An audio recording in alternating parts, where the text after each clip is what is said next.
This was Colditz Castle. To the Germans, it was a prison. To the prisoners, it was a challenge. Its walls were thick, its guards were armed, and every route outward was watched. Inside were Allied officers who had already made a habit of escaping.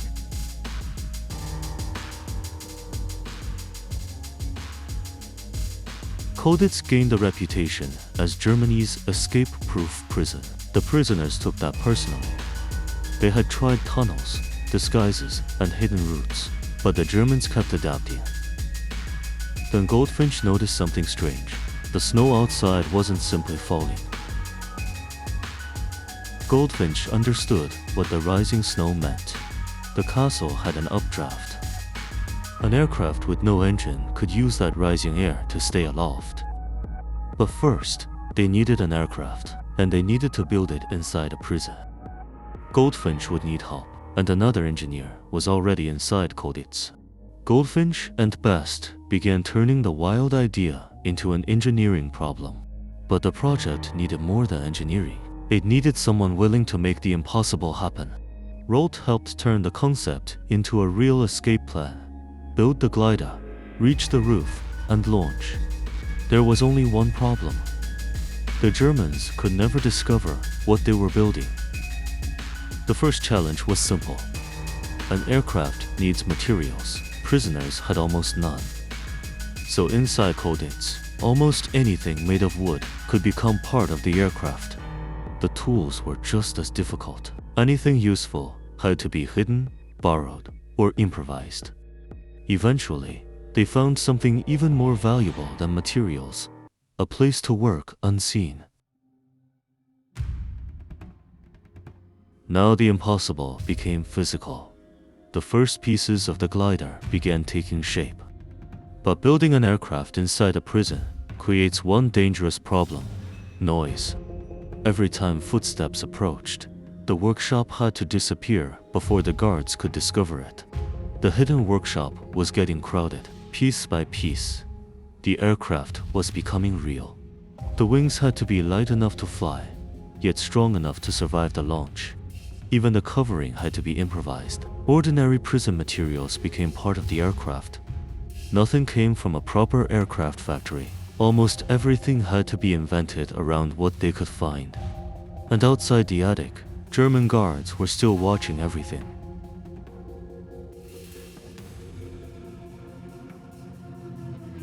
Months earlier, it had been only an idea. Now, the outline of an aircraft filled the hidden room. They had built an aircraft inside a Nazi prison, but building it was only half the problem. The glider was nearly complete. Now came the question nobody could ignore. How do you get it outside? The planned launch point was high above the castle, near the chapel roof. The plan depended on a powerful, wind-driven launch, using the castle's height to gain speed. But the Germans couldn't see the glider, so even a successful construction was still a dangerous secret, and the guards were still searching. Every inspection brought them dangerously close. For the men hiding the aircraft, discovery wouldn't mean failure, it could mean punishment. While the prisoners worked in secret, the war outside Colditz was changing fast. The prisoners were hearing more about Allied advances. Germany was losing ground. Suddenly, finishing the glider was no longer enough. They were running out of time. The remaining work became a race against both the guards and the collapsing German war machine. For the first time, freedom no longer seemed impossibly far away. And hidden above them was the machine they hoped would carry them out. But before they could launch, the war would reach Colditz itself. The glider was hidden. The escape route was planned. Now they needed to get it upstairs. The aircraft was nearly 30 feet wide. Moving it through the castle would be a nightmare. They would have to move the aircraft in sections, keeping every piece hidden. Then, somewhere below, a guard appeared.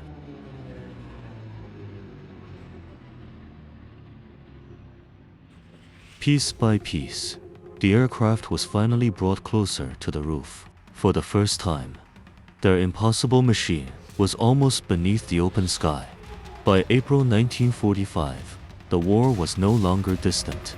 The front was moving toward Colditz. German soldiers were preparing for the fighting to reach the town. The prison's future was becoming uncertain.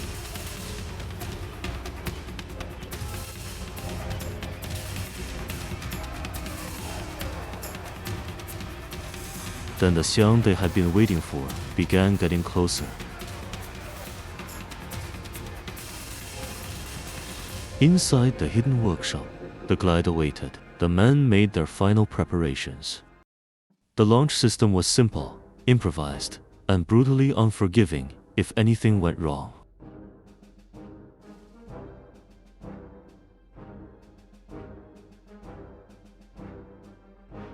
The prisoners had built their escape machine. Now history was moving faster than their plan. Then, on the morning of April 16, 1945, American forces reached Colditz. The German guards could no longer maintain the prison as they had before.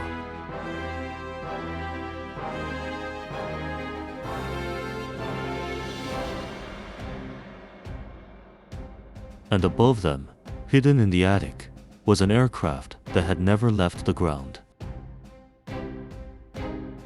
They had spent months building it for one desperate flight. Liberation arrived first. The glider never carried the prisoners to freedom. The advancing Allied army did.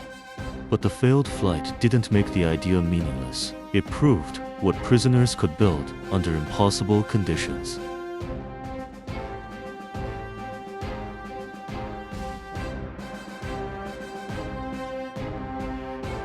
Colditz was finally free, but the strange aircraft hidden above the castle remained.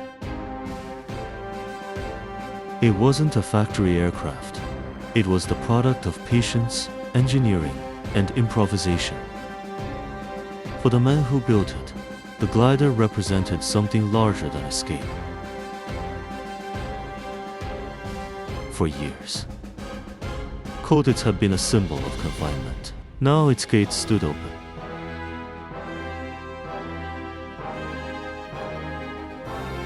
The Colditz Glider never made its first flight. The war ended before it could. They had spent months preparing to fly over the walls. In the end, they simply walked through the gate.